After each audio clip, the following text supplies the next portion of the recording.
If you don't fail, you're not even trying. To get something you never had, you have to do something you never did. Imagine you're on your deathbed, and standing around your deathbed are the ghosts representing your unfulfilled potential. The ghost of the ideas you never acted on. The ghost of the talents you didn't use. They say, we came to you because you could have brought us to life, they say. And now we have to go to the grave together. So I ask you today, how many ghosts are going to be around your bed when your time comes? What do you do when 1,000 other people want exactly what you want? What if you're not the only one that wants what you want? What if there are thousands of other people who want what you want? You have to outwork them. You got to outgrind them. You got to get up earlier. You got to stay up later. You've got to execute, and you've got to go from 70 to 120. Lazy people do a little work and think they should be winning, but winners work as hard as possible and still worry if they're being lazy. It's not what they say about you that matters. It is what you say about you that threatens your destiny. You will never be defeated by what they say about you. You will be defeated by what you say about you. Until you have had the taste of finishing, you will not respect yourself. Until you follow through, until something is done, tears and struggles and pain, and you go through it anyway, and you show up and you continue to fight on no matter the circumstances. After a while, something begins to wither inside of you. See, some people quit because things are out of control. Nobody quits what you can control. But the moment you get in something where you don't get your way,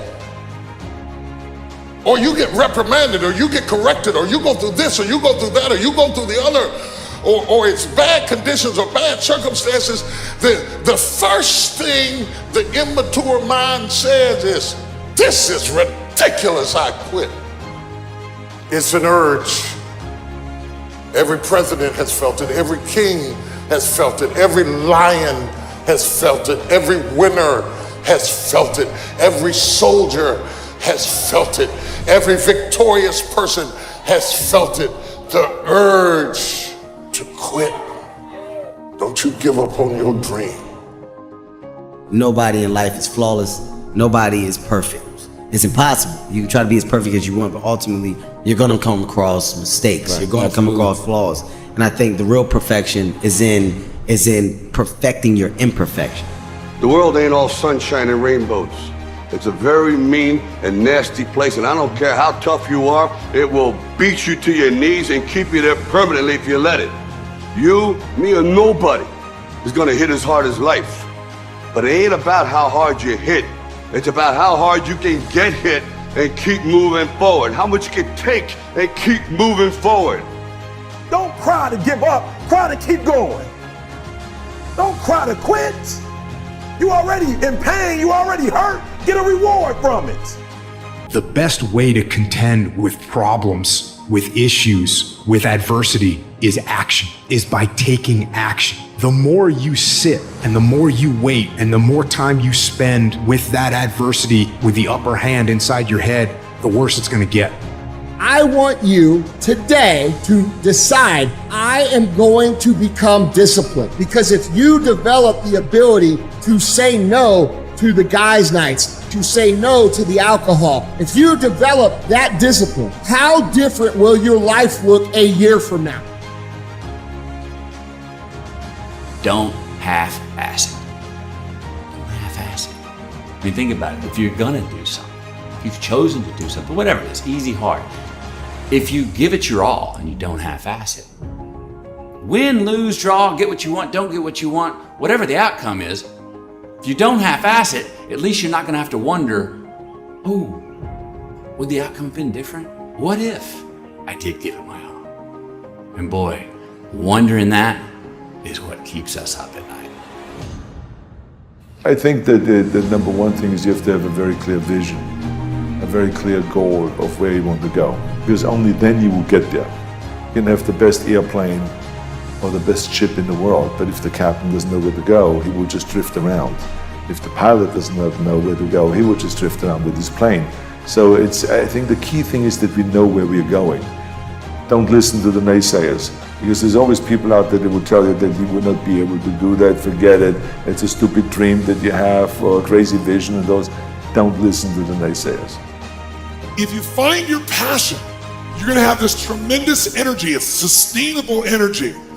But momentum requires you always do the next thing to keep the momentum going. And the reason you get yourself in a passionate place is so that you change your life, and the only thing that changes your life is making a decision.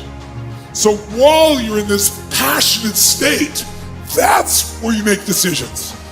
A decision is the first step. Your mind is thinking about it.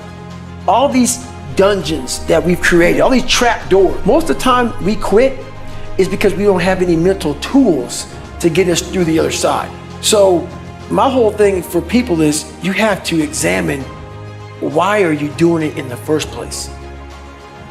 Allow yourself to dream. Allow yourself to imagine and fantasize about all your career goals and the kind of life you would really like to live.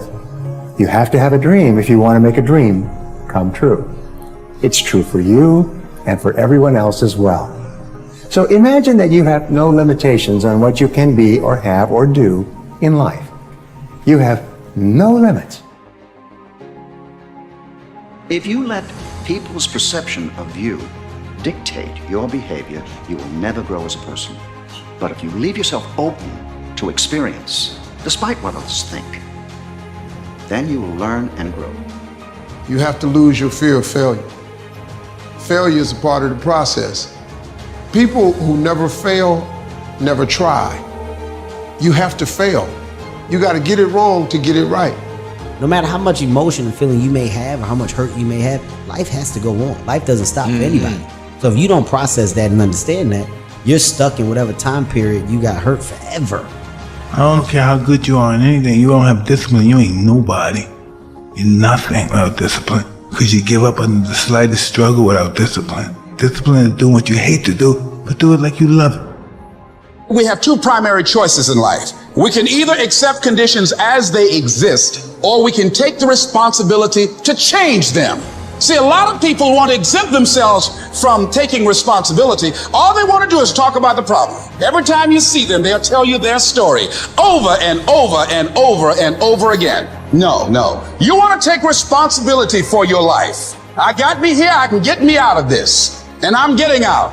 I'm not going to be a volunteer victim. I don't care if you have to inch your way day by day. Even if you have to get down and it hurts and it's hard and nobody can see what you're really going through. If you don't quit, the pit will become your platform. I will try 100 times to get up, and if I fail 100 times, if I fail and I give up, do you think that I'm ever going to get up? No. If I fail, I try again and again and again. For as long as I try, there's always that chance of getting up. And it's not the end until you've given up. You need to make it a habit to start every fucking day validating yourself, cheering for yourself, because life is a marathon. And this might be a challenging leg where you're like, I'm just going to throw in the towel. I'm not going to do that thing. Hell no. If you're standing in front of that mirror, you deserve to feel the support and empowerment and encouragement that you need. You are doing so much every single day that you don't give yourself credit for.